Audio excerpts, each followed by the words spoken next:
यस वर्षको माध्यमिक शिक्षा परीक्षा एसईई बिहिबारबाट सुरु भएको छ। देशभरका 1966 परीक्षा केन्द्रमा शान्तिपूर्ण रूपमा एसईई परीक्षा सुरु भएको राष्ट्रिय परीक्षा बोर्डले जनाएको छ। एसईईको पहिलो दिन अङ्ग्रेजी विषयको परीक्षा सम्पन्न भएको छ। चैत्र 19 गतेसम्म चल्ने परीक्षामा 5,12,421 विद्यार्थी सहभागी छन्। परीक्षामा नियमिततर्फ 4,41,566 जना र ग्रेड वृद्धितर्फ 70,855 जना सहभागी छन्। यस वर्ष छिट्टै नतिजा सार्वजनिक हुने बोर्डले जनाएको छ।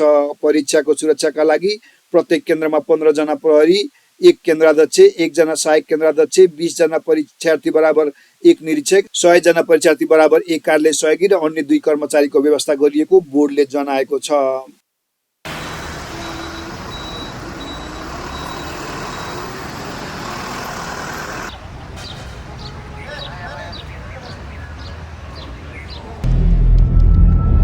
नेपाल बहस टेलिभिजन खोजमूलक पत्रकारिता।